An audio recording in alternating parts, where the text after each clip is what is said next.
Education channel पर, जिसमें हम देख रहे हैं बाल भाषा भारती कक्षा 3। वीडियो को देखने के लिए लाइक शेयर सब्सक्राइब कर लीजिए। आइए शुरू करते हैं इस वीडियो के माध्यम से इस पाठ को पढ़ना। पाठ 11 काला धब्बा। आइए पढ़ते हैं इस पाठ को। क्या दिखाया गया है, क्या बताया गया है इस पाठ में काले धब्बे के माध्यम से। स्वामी विवेकानंद भारत के महान ज्ञानी थे। उनके गुरु का नाम था रामकृष्ण परमहंस। एक बार विवेकानंद एक विद्यालय में गए। वहाँ छोटे छोटे बच्चे पढ़ते थे। उस विद्यालय के शिक्षक मन लगाकर पढ़ाते थे, अच्छी अच्छी बातें सिखाते थे, मज़ेदार कहानियाँ सुनाते थे। वहाँ सारे बच्चे बड़े ध्यान से पढ़ते थे। तो एक विद्यालय में कौन गया था? स्वामी विवेकानंद जी, जिनके गुरु थे रामकृष्ण परमहंस। तो उस विद्यालय में बच्चे बड़े आसानी से आराम से पढ़ते थे और वहाँ के शिक्षक भी बड़ी रुचि के साथ पढ़ाते थे। स्वामी जी को वह विद्यालय अच्छा लगा। वे कक्षा में गए। बच्चों ने खड़े होकर स्वामी जी को प्रणाम किया। उन्होंने बच्चों को आशीर्वाद दिया। इसके बाद बच्चे अपनी अपनी जगह पर बैठ गए। स्वामी जी ने सोचा कि बच्चों से कुछ पूछ लूं। तो स्वामी जी को वह कक्षा पसंद आई और वह उस कक्षा के अंदर गए और वहाँ के बच्चों से मिले। बच्चों ने उनको प्रणाम किया, आशीर्वाद लिया। स्वामी जी ने उन बच्चों से कुछ पूछा, प्यारे बच्चों, बताओ श्री राम कौन थे? बच्चों ने कहा, श्री राम अयोध्या के राजा थे। फिर विवेकानंद जी ने फिर पूछा, रावण कहाँ रहता था? बच्चों ने कहा, रावण लंका में रहता है। अगला प्रश्न फिर पूछा स्वामी जी ने, पांडव कितने भाई थे? बच्चों ने जवाब दिया, पांडव 5 भाई थे।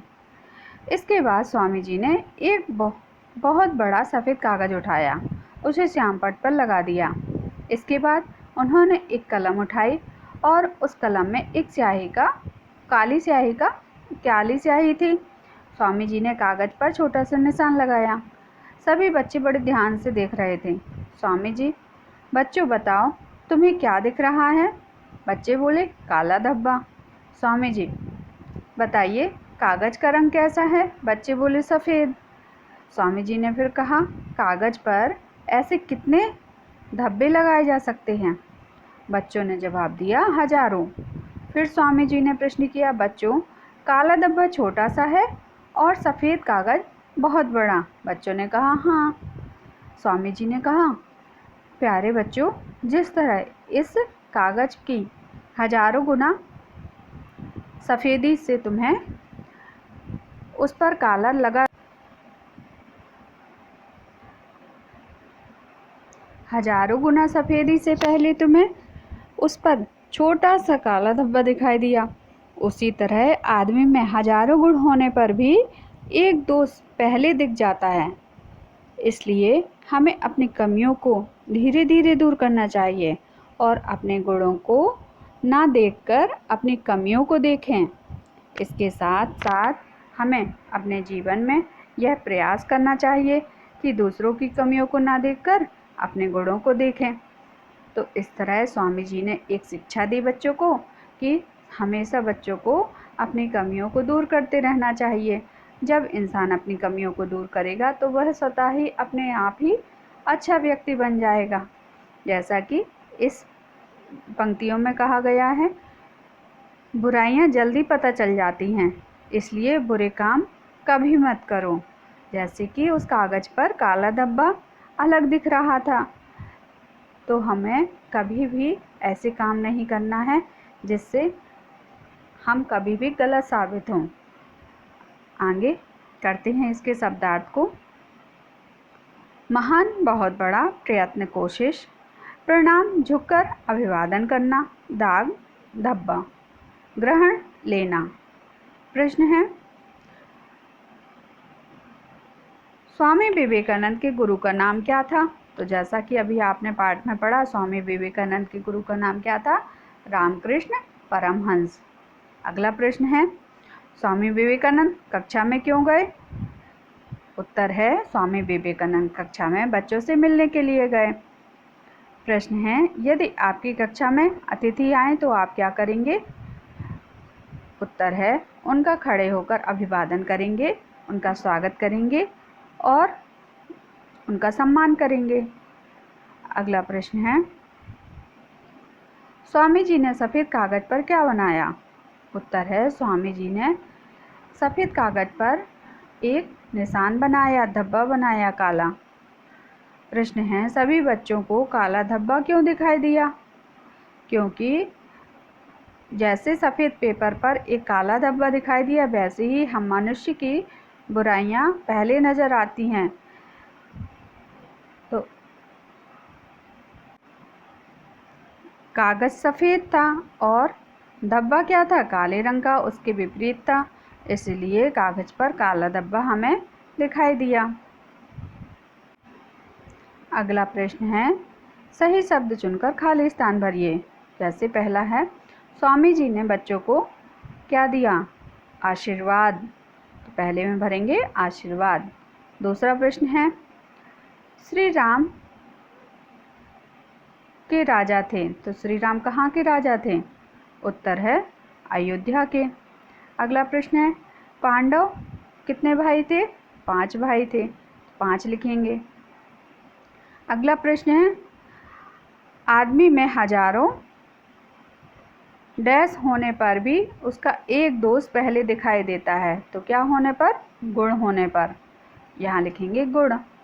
अगला खाली स्थान है, जल्दी पता चल जाती हैं। क्या जल्दी पता चल जाती हैं? बुराइयाँ। तो अगले खाली स्थान में लिखेंगे बुराइयाँ। अगला प्रश्न है, सही विकल्प चुनिए। अयोध्या के राजा थे। तो कौन थे अयोध्या के राजा? बताइए। श्री राम दूसरे नंबर का सही है। ऐसे ही रावण कहाँ का राजा था? रावण राजा था लंका का। अगला प्रश्न है, महान बन सकते हैं। कैसे बन सकते हैं महान हम? अपनी कमियों को दूर करके। कैसे बन सकते हैं महान? अपनी कमियों को दूर करके हम महान बन सकते हैं। अगला प्रश्न है, शुद्ध उच्चारण कीजिए। तो इसको बोलकर देखना है। विवेकानंद, आशीर्वाद, प्रमाण, अयोध्या, कहाँ, श्यामपट, धब्बा, प्रयत्न। इन शब्दों को बोलकर देखिए।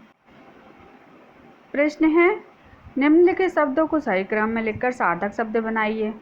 तो इसमें सार्थक शब्द बनेगा, वाक्य बनाना है।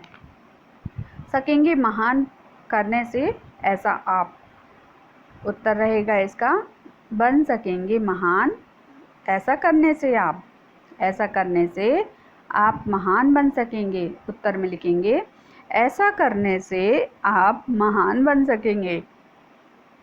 अगला प्रश्न है कैसा रंग कागज का? उत्तर लिखेंगे, रंग, कागज का रंग कैसा है? कागज का रंग कैसा है? अगला वाक्य है, मत करो कभी बुरे काम। उत्तर में लिखेंगे, बुरे काम कभी मत करो। बुरे काम कभी मत करो। अगला वाक्य है, पढ़ते थे वहाँ छोटे छोटे बच्चे। उत्तर में लिखा जाएगा, वहाँ छोटे छोटे बच्चे पढ़ते थे। उत्तर में लिखा जाएगा, वहाँ छोटे छोटे बच्चे पढ़ते थे। सही जोड़ी मिलान करनी है यहाँ पर। तो गुण दोष, ऐसे ही अच्छा गुण दोष वैसे ही लिखा जाएगा, अच्छा और बुरा। सफ़ेद के साथ क्या आएगा? काला। छोटे के साथ क्या आएगा?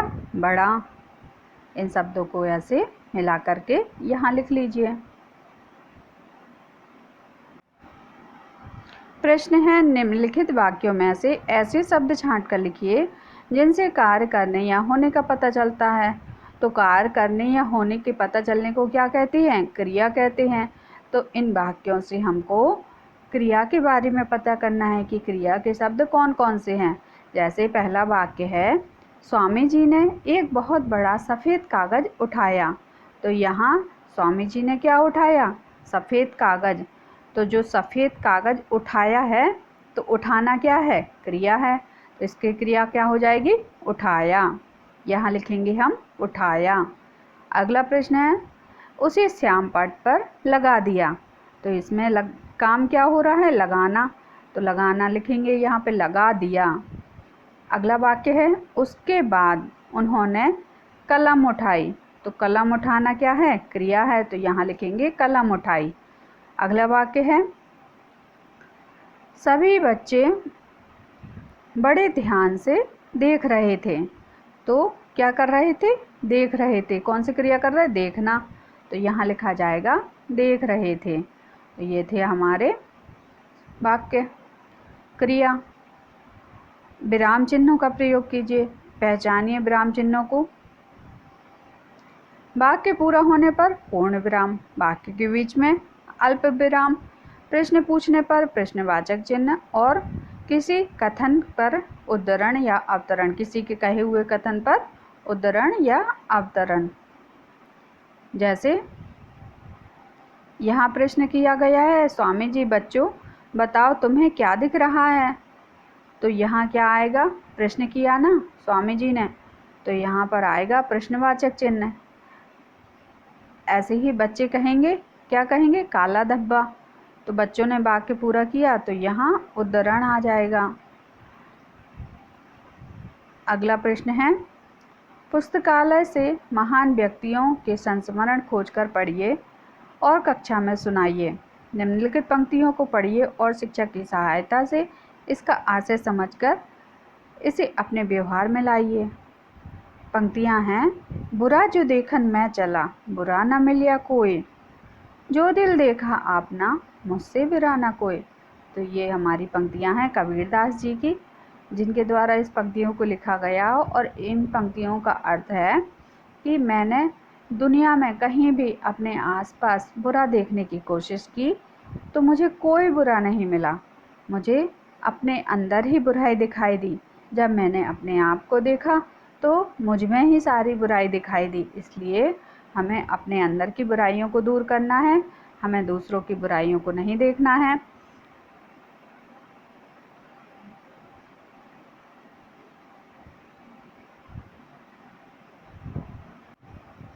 और अपनी बुराइयों पर पकड़ बनानी है, उनको दूर करते रहना है।